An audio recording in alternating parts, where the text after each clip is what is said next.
Hello, Miss Annette. Hello. Right. Got some attendees joining us. We'll give everybody a few moments, maybe a minute and a half to join. As you all are joining, and Annette and I do appreciate your time, I'm going to put a poll on the screen. Do you use a scorecard in your meetings? Again, we'll just give folks about a minute to join before we get started.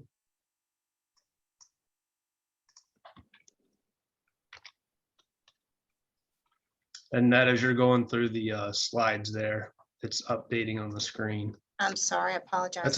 That's okay. Let me make sure I can go back here. Yeah, I apologize. No worries. I have a message in the middle that says I'm being recorded. I want to know if I'm okay with that. I'm okay? Well, security was the topic we talked about last time, and I think there's a lot of paranoia. We're always being recorded by the little iPhone in our pocket and whatnot. Correct. But yes, the webinar is being recorded so we can share it with folks who haven't been able to join us or not able to join us.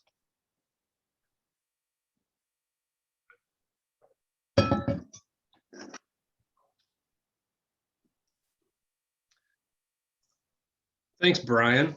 Do you see the poll now?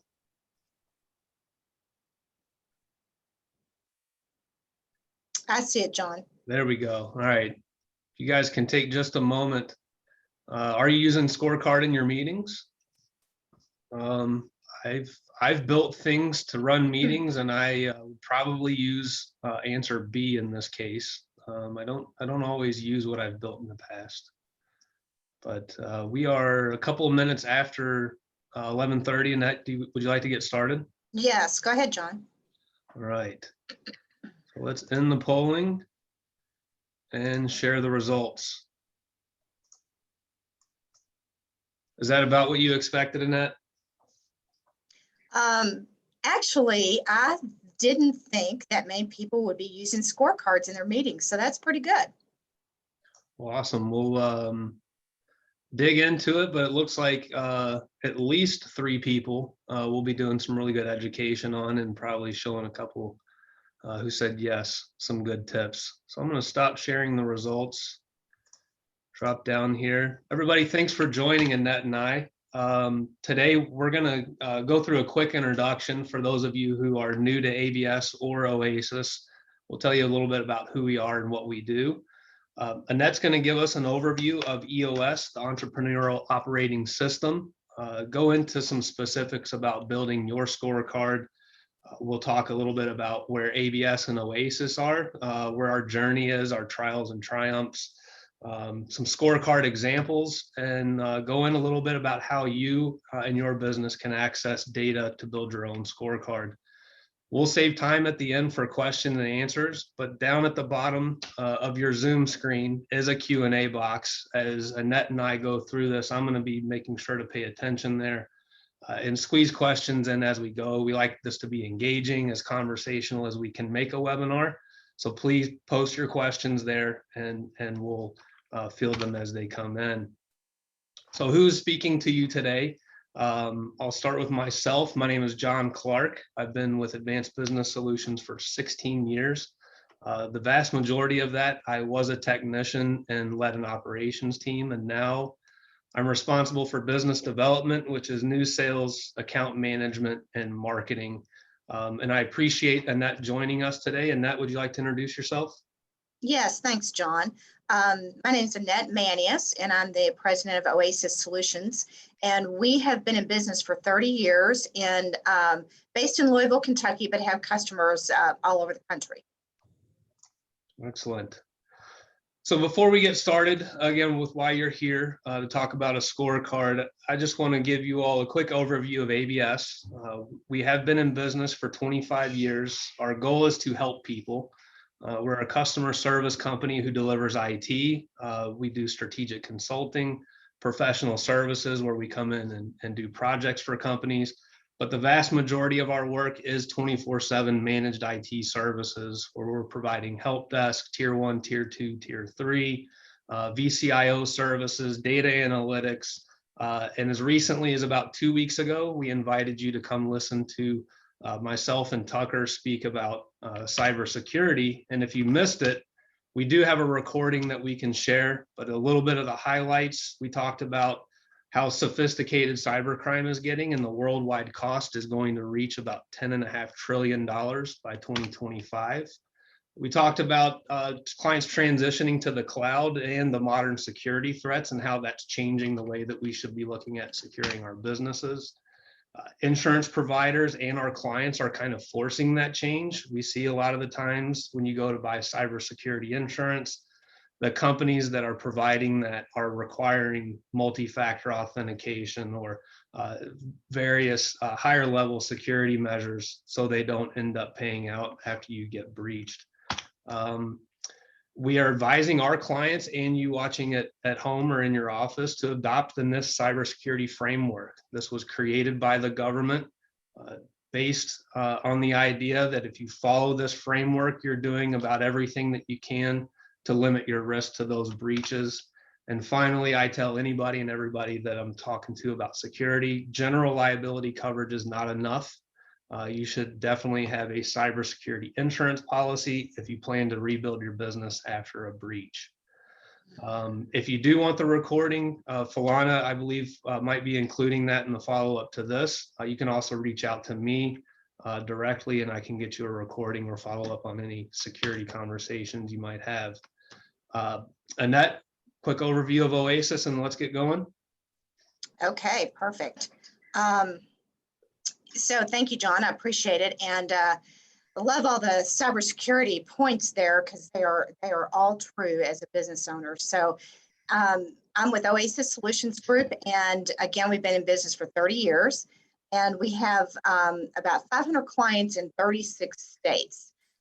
So similar to ABS, and I think this is why ABS and Oasis have been so symbiotic over the years, is that we believe that people really are the basis of our business and processes. So software is a secondary thing.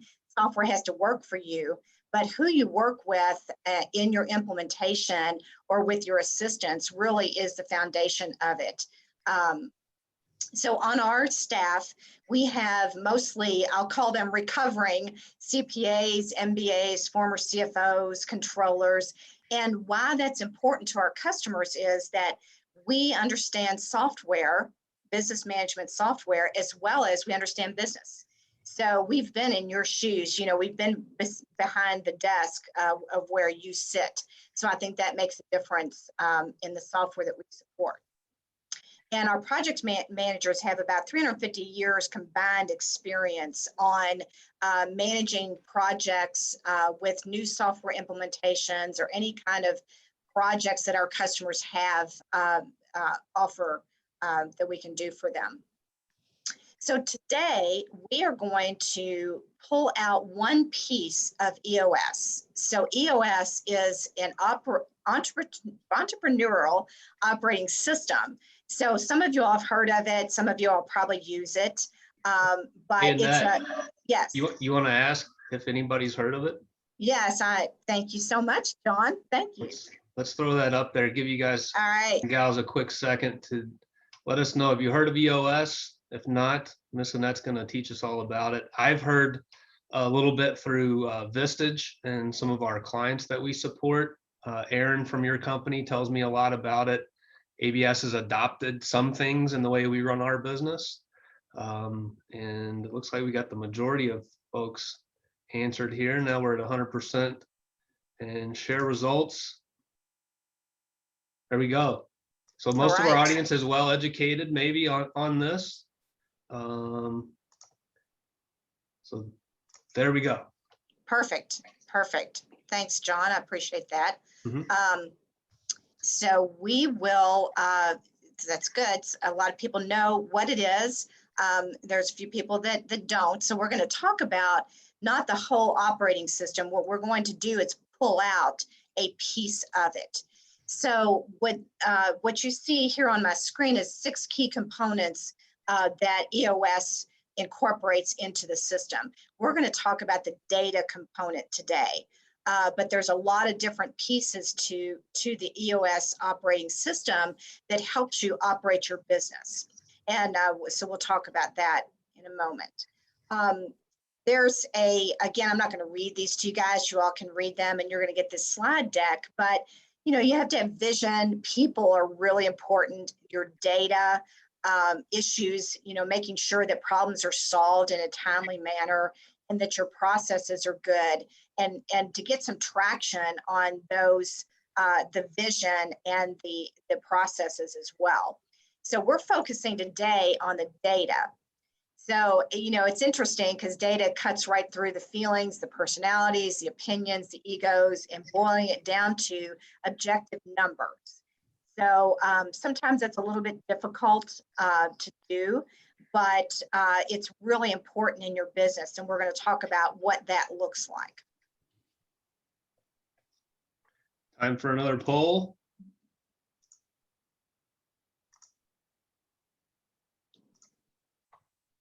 I got the right poll up there. Yes, ma'am. I think so.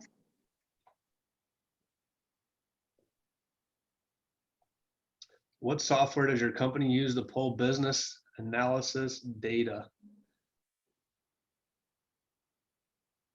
QuickBooks. I think everyone has or has had QuickBooks in the past. Mm-hmm. We've got another out there. We are in polling, sharing results. Looks like some of your customers are here. Yeah, I think so. Yeah, maybe others Power BI and is one of our customers that we're helping with their data analysis. Right. Go ahead and pull that poll down, ma'am.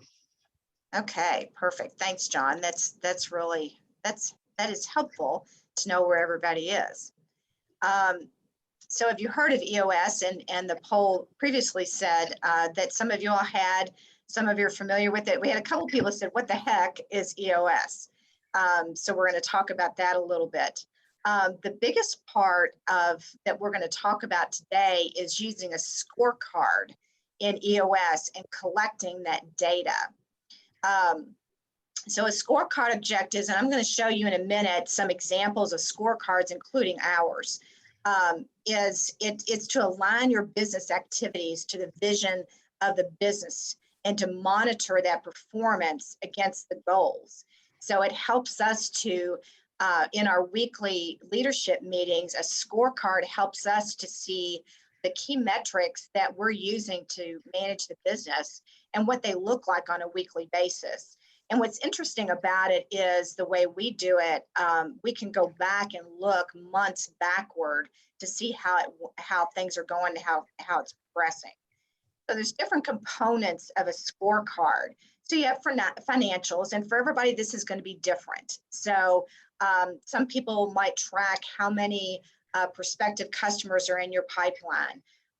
Some people track, what, like for us, what is the billable that our consultants are doing. Customer satisfaction, customer retention is a piece of that as well. And learning and growing.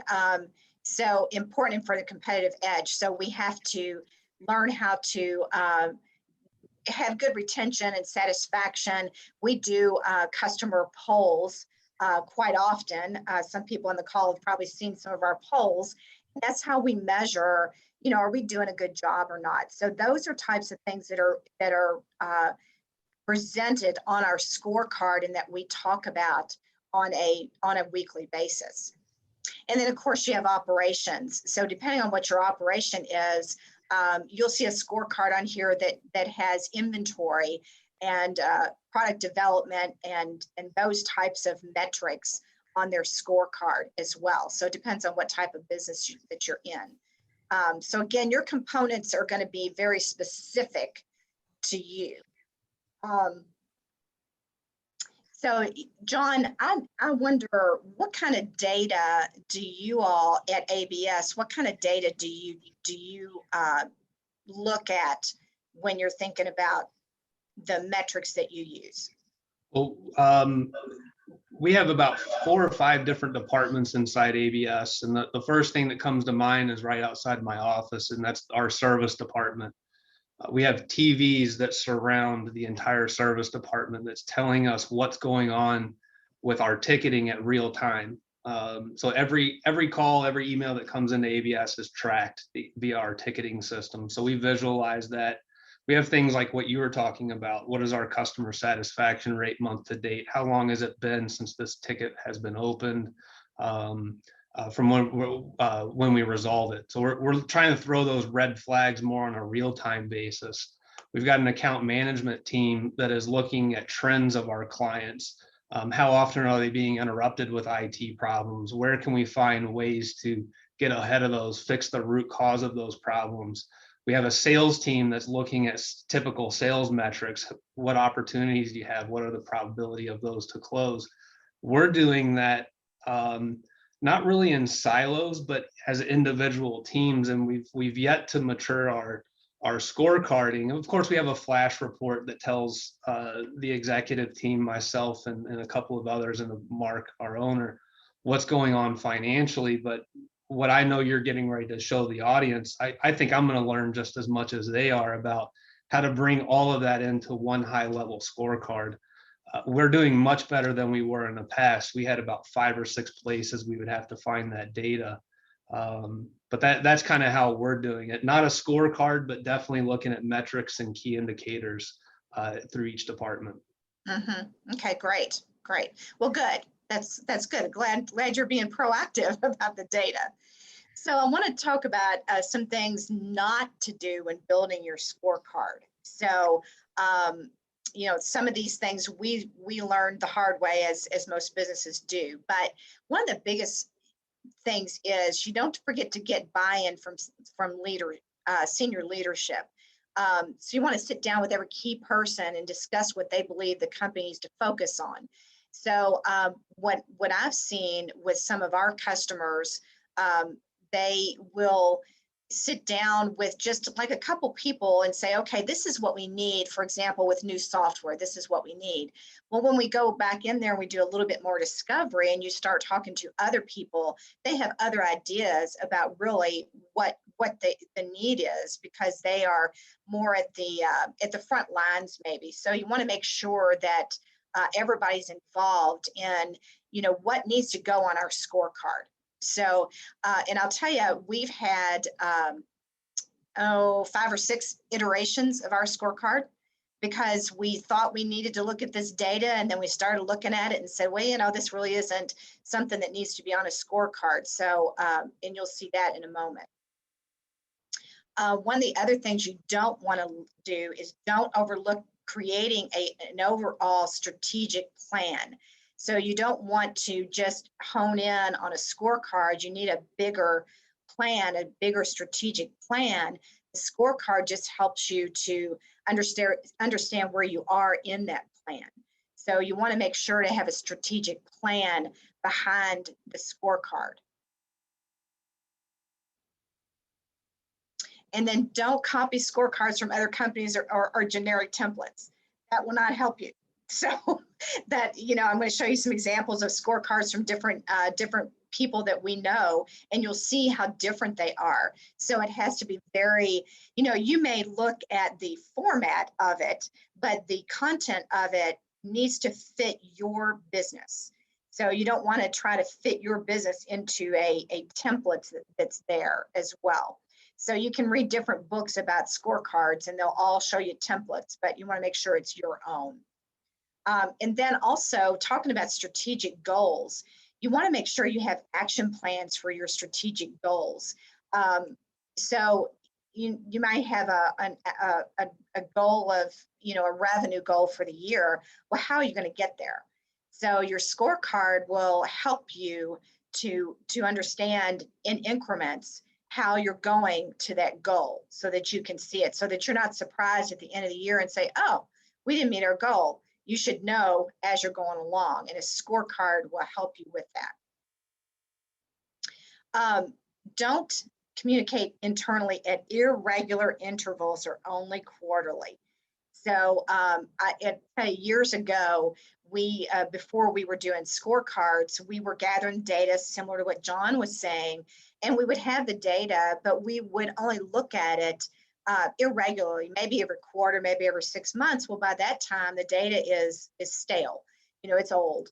So you need to look at it in a more timely fashion.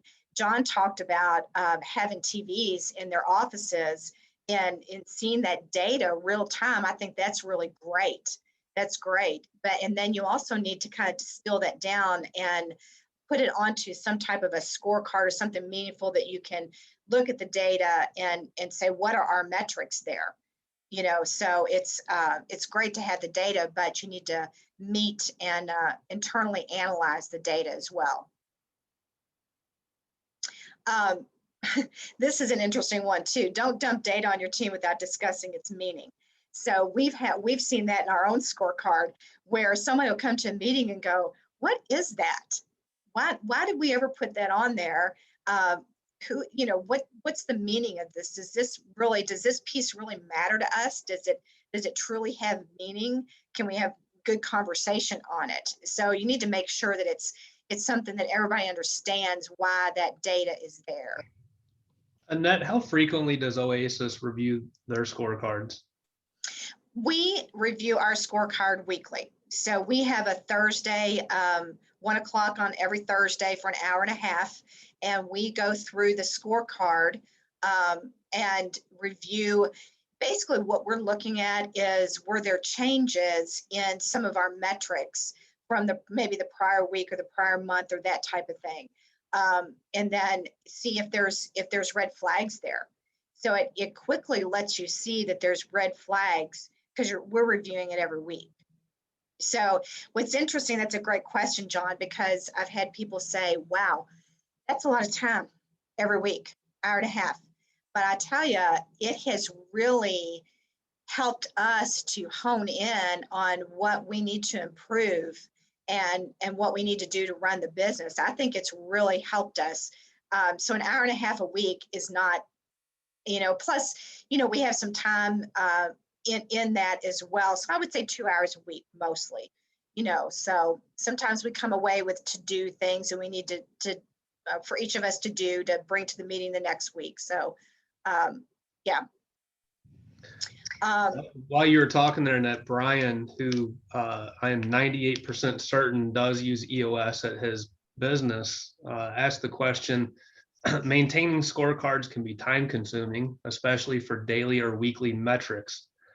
How do we automate scorecard updates? They're using Sage 100 and Sage CRM. Right. Mm-hmm. So we are going to talk about that in just a minute, Brian. So John and I talked about this quite a bit. We have information that we pull from a couple different systems, and I think, John, you all used a couple different systems as well. Yeah, so we'll save that for the end or towards the end. Yeah.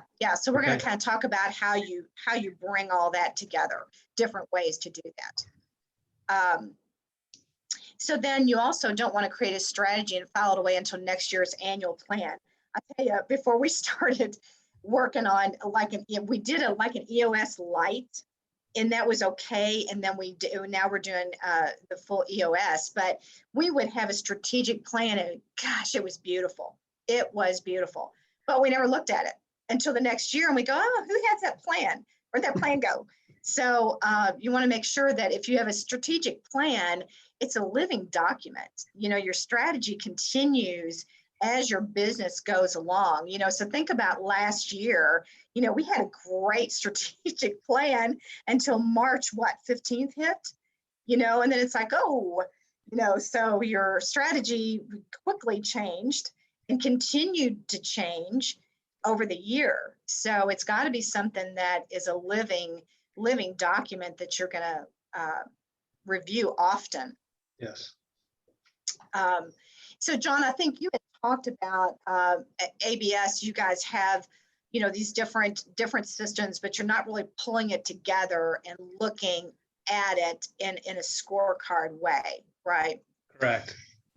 And so, and I talked a little bit about Oasis journey over the years. So we've done a lot of trial and error in getting what are our KPIs, what really makes a difference that we're going to be able to make a difference in the business. So you had to figure out, what does that look like for your business? So we went through, we started out with a scorecard that probably had 50 items on it, let's say. It was huge. It was this big old long scorecard. And we keep it on Teams. So we have a Teams document that has the scorecard plus some other things that we're doing related to it. And then we started whittling it down. After we started looking and having meetings, we said, these things they matter, right? But it's not something we need to look at on a weekly basis. Not going to do anything with it. Because if you have too many items on there, you can't focus on really what needs to be there. So we whittled it down to, we probably now have 20 items on our scorecard, and that might be about 5 too many, really. And we kind of talked about what does that look like and what other data should be there.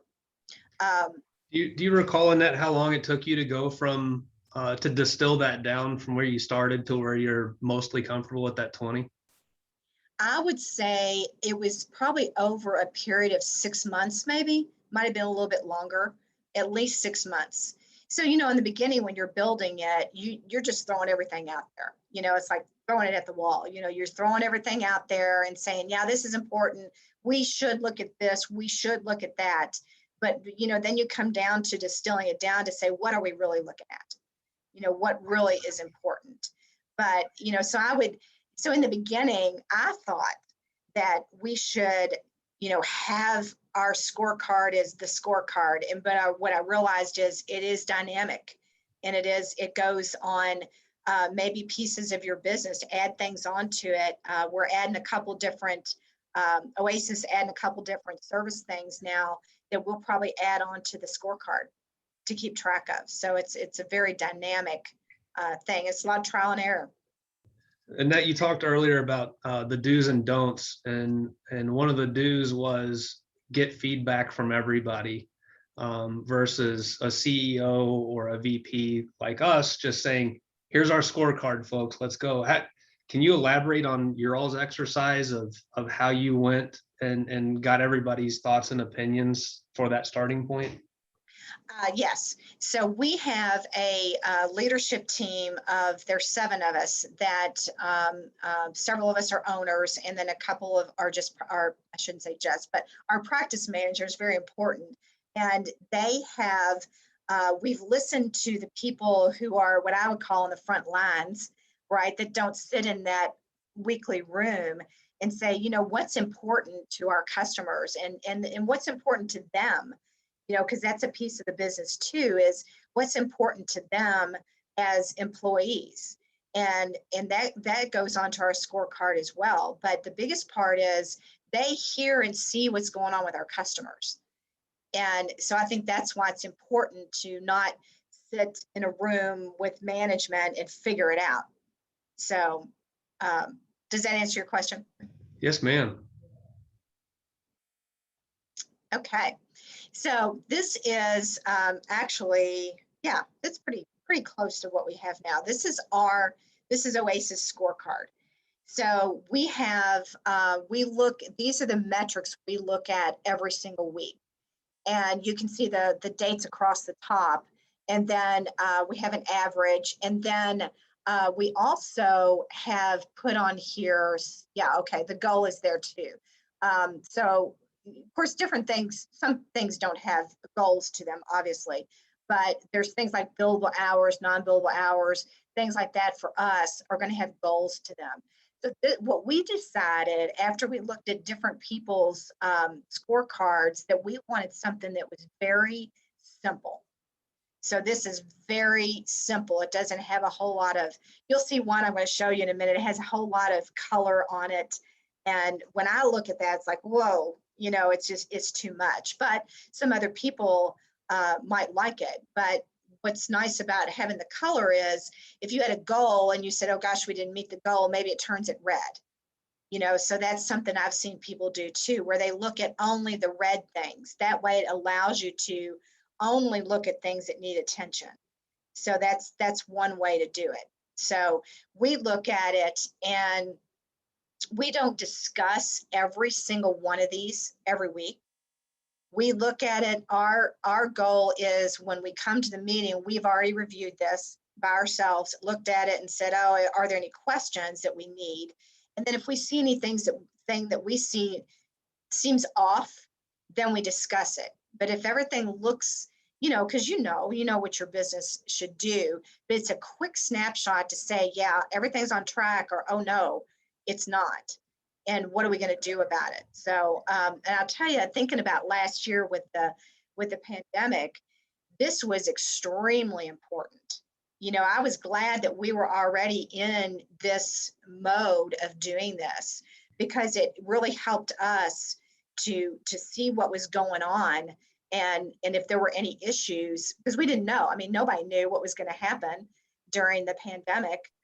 So we didn't know what was going to happen with everybody's business, our business, customers' business, everybody else. So this really helped us to stay focused on what's important. And that, So I would here's imagine on your all scorecard that certain people in your management team have an area of focus. Do they have responsibilities for deeply understanding that area of the scorecard, or does everyone need to understand the whole thing? That's a great question, because yes, so there are areas on there that different people take ownership of.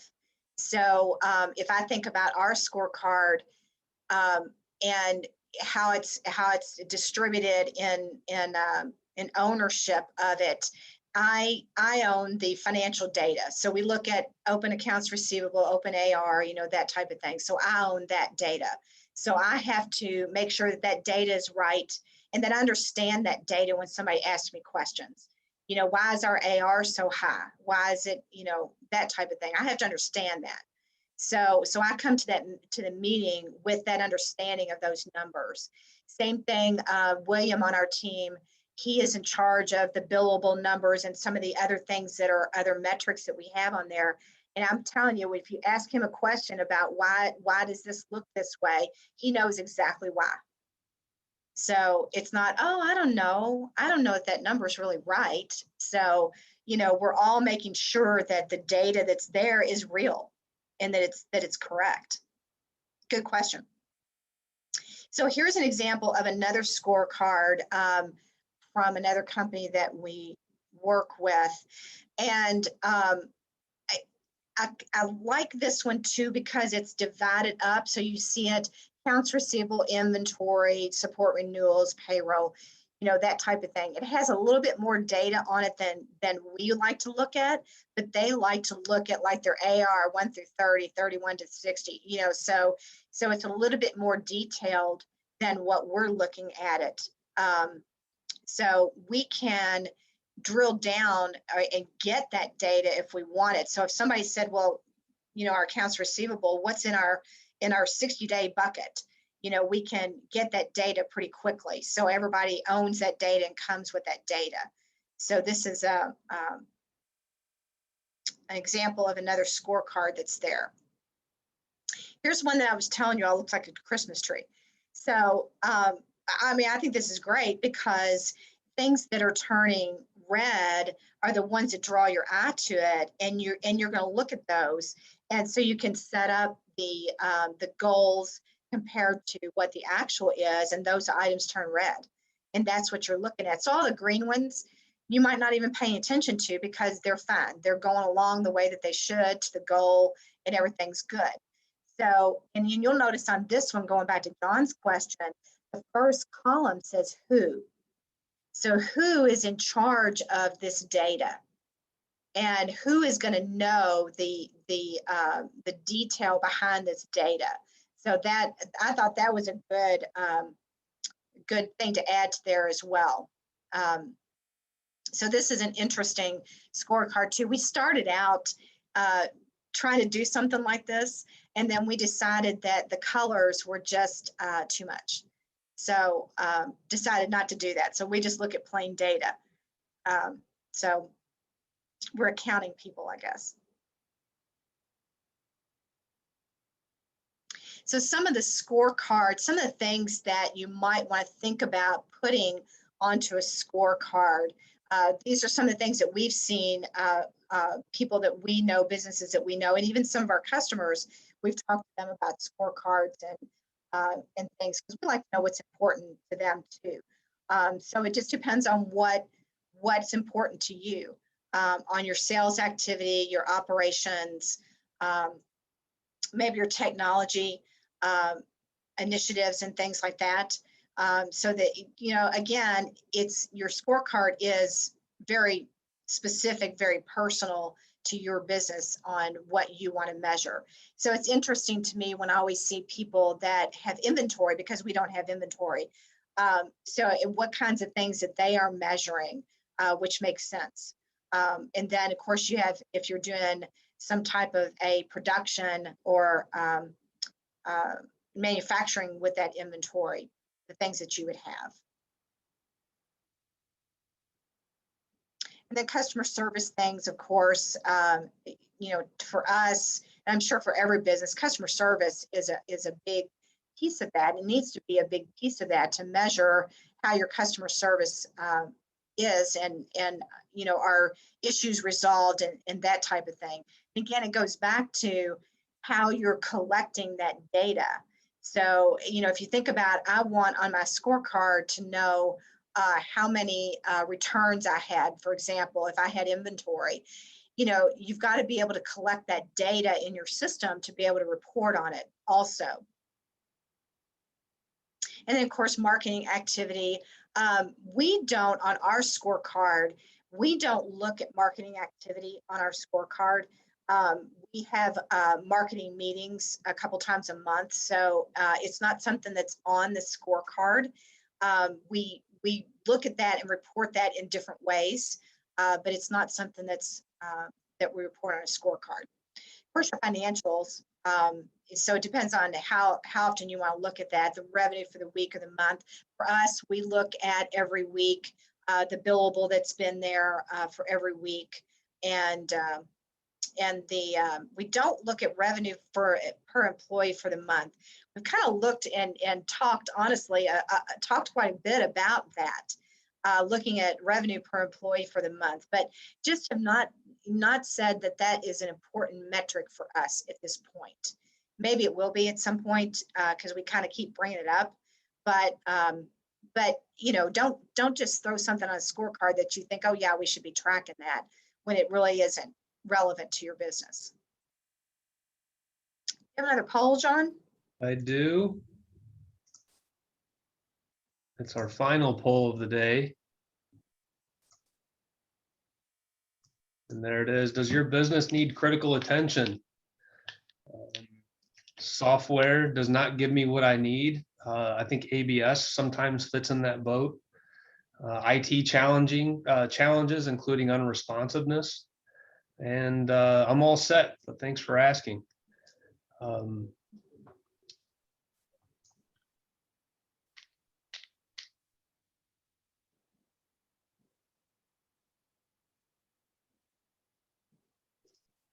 And just a couple more maybe to answer here. Go ahead and launch this up and share the results. Annette, I'm not surprised with the results here. ABS sees a lot of companies, we support quite a few in and around Kentucky, that the software that they put their data in is not able to give it to them in a meaningful way and quickly, as Brian was talking about earlier. Mm-hmm. Mm-hmm. Right. Yes, I think you're exactly right. So more often, tell me about like Sage and NetSuite that you guys are very familiar with. Does that encompass most of the data entry that your clients are seeing? Does it visualize it and give it to them in a meaningful way? It can, yes. The data, depending on obviously the data that you want to track on your scorecard, but the data is there. So for example, if you think about our scorecard, our financial system, we use Sage 100, gives us that data that we need, and we can pull it out into a business intelligence tool There's several of them that you can use. Sage, we have Sage Intelligence is one of them. John talked earlier about a BI tool. So there's lots of ways the systems can, in general, the systems most of the time can pull that data out into some type of other gathering way, even from multiple different systems. So we personally, we use Sage 100 for our accounting, but we have another system called ConnectWise that manages all of our projects and all of our help desk tickets and those types of things. So if you look at our scorecard, it is a combination of those two things. So everything that's on that scorecard is those two things. So we can pull that data out and into one cohesive way to gather that. I will tell you all that even though we gather that data, we don't have it today complete that scorecard because we're continually changing things on the scorecard. So we just thought, well, we'll just gather the data, plug the data in, and then as we change the scorecard, we can change it pretty quickly. But I'm hoping at some point we can settle a little bit on it and be able to use that BI tool to actually create that scorecard.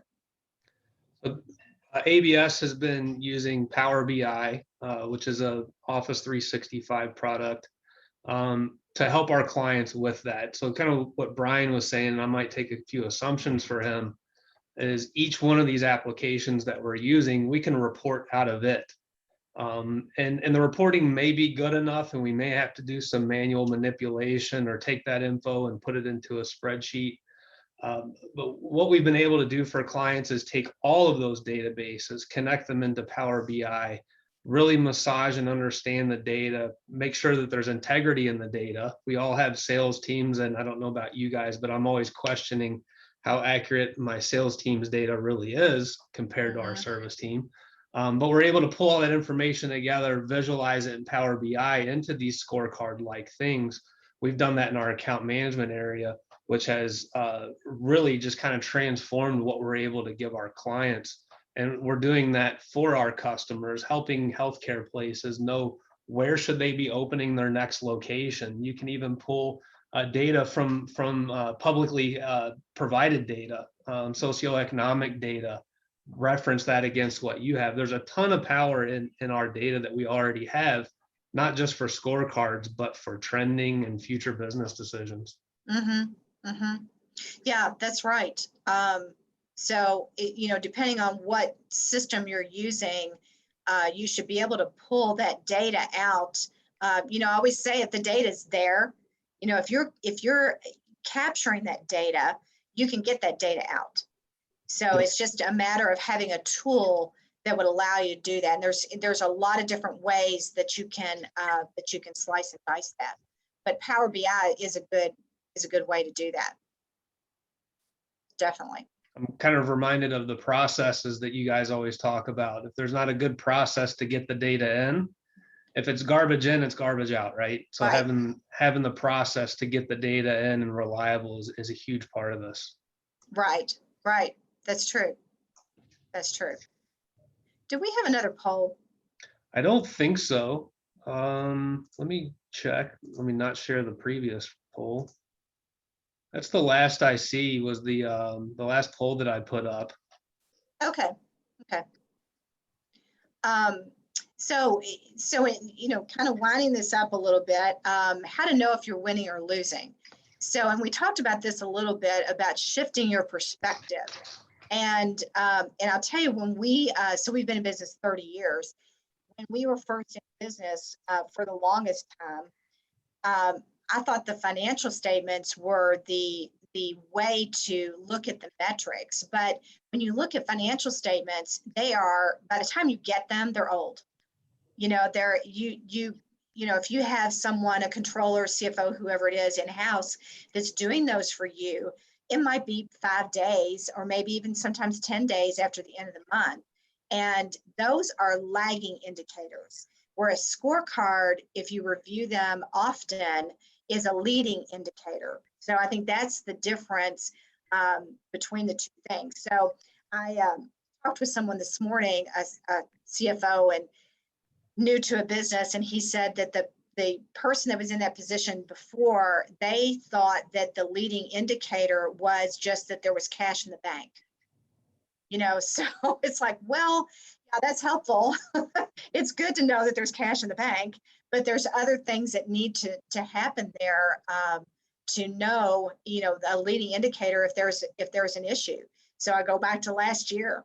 I think there were a lot of people who were maybe caught a little bit off guard because they weren't really doing anything proactively prior to the pandemic to know where they are. So they were like, oh my gosh, I don't know where I was, and how do I know if it's good or bad? So having a scorecard is definitely a leading indicator.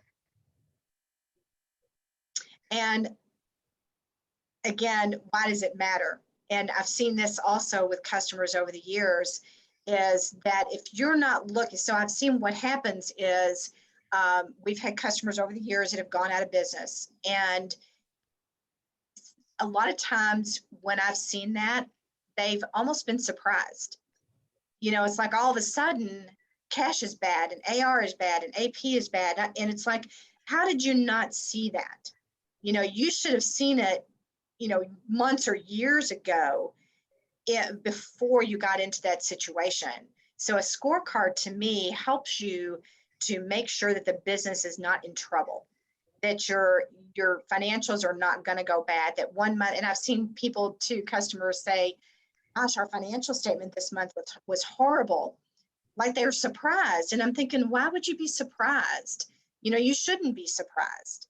You shouldn't be surprised that it's good. You shouldn't be surprised that it's bad. So that, to me, that's why it matters. That's why having a scorecard and keeping track of that matters. And then, of course, scorecards encourage long-term growth strategies to help your business prosper. So again, looking at those and making sure that things are going the way that they should. And then looking at the complete business performance. That for us, that's been huge, of being able to see on one scorecard, one place, every piece of the business that we want to make sure is running correctly.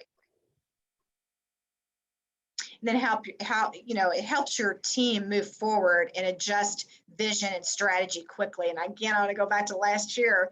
Man, weren't we all adjusting our vision and our strategy? We all were.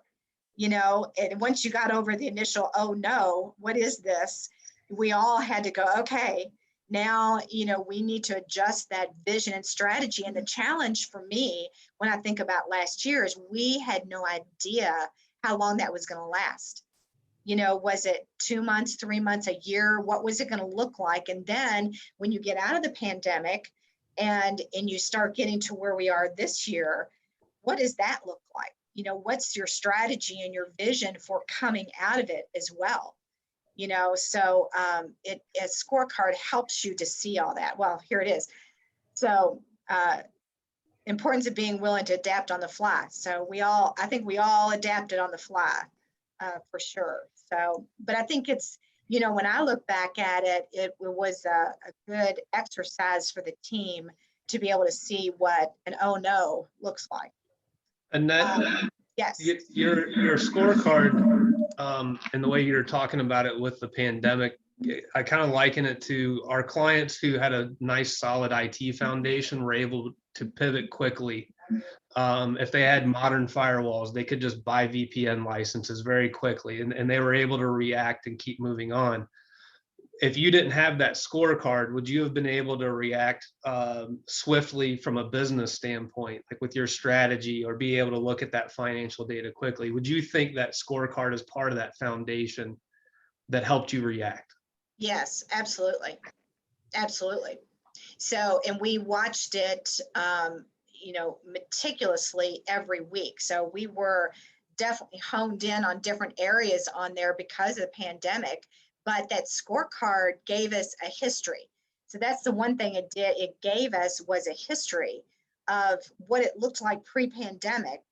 And then what we did is we took that data and we made another another model of what does it look like if our business is cuts by 25%. What does it, so that scorecard helped us to look at what it was quickly, and then kind of, backward in EOS, they say you're doing a backward scorecard to look at it and say, okay, now here's what it's been, and all of a sudden in April last year, what would it look like if our business dropped by 10%, 25%, 50%? So it helped us to analyze that data and move quicker, I think, to a strategy if those things happen. None of them happened, thank goodness, but we were prepared, easily prepared, because we had the data. So it made it a lot easier. So hopefully we will not live through that again, but but it was a good test. So going back to, you've got data in different places. So for us, I said we use two different systems, one for the accounting, the other for all our project management. Both systems have data in them that go on our scorecard. So we pull that data together to get that scorecard. So if anyone on the call, I know Brian had a question about that, let me or John know, and we can help you figure out what's the best way for you to gather that data. And then, we have on here best practice, gather metrics from as few data sources as possible. I think it depends on what are your data sources. So you may have a couple of different data sources that's coming from. I know we have some customers that have, maybe three different, hopefully not more than three different places that they're gathering data because of the way their business functions. But you should be able to pull that data together. Even data that's on a spreadsheet, you could pull into a tool and be able to use. And like John said, other metrics that are outside of your system as well. And then do you have a closing poll, or are we done? I think we're done with the polls. I think we can Okay. make sure nobody has any final questions, and maybe Annette, oh, here's one. Maybe, no, it's a chat. Annette, what's the one takeaway? What's one thing that our audience could do with the info we've given them today? Well, to me, and I'd love to hear the takeaway from other people too. And we'll do a questionnaire after this too. But I think, for us, when I think about where we were before we started looking at our scorecards and where we are today, is a huge difference. It's very, it's proactive. We try to be proactive in a business, and looking at a scorecard on a weekly basis helps us to be proactive and to pivot, because in business, you're always changing, you're always pivoting. So it's, I think that's the biggest thing. What about you, John? I'm thinking about what the conversation with Mark is going to be. We're doing a lot of great things for our clients in terms of their data. We just haven't prioritized our own. We're doing really well with what we have. I don't know that we would have made it 25 years if we weren't. And it would just be refining. How do we get all of that into one big snapshot for all of us to just quickly look at? And should we pivot a little bit as well? Yeah, I think so too. I think it's worth looking at. Well, I don't see any other questions coming in. Got some comments coming in here. But Annette, I think we should wrap it up, and I'm going to go enjoy some lunch. Yeah. Well, thanks everyone for joining, and the recording will be sent to you. And if you have any comments or anything that, we're always looking to improve things. So if you have any comments that can help us in future webinars, we'd appreciate it. And hope everyone has a good day. Annette, thanks for letting us join. It's a pleasure as always. Thanks, John. Talk to you later. Bye.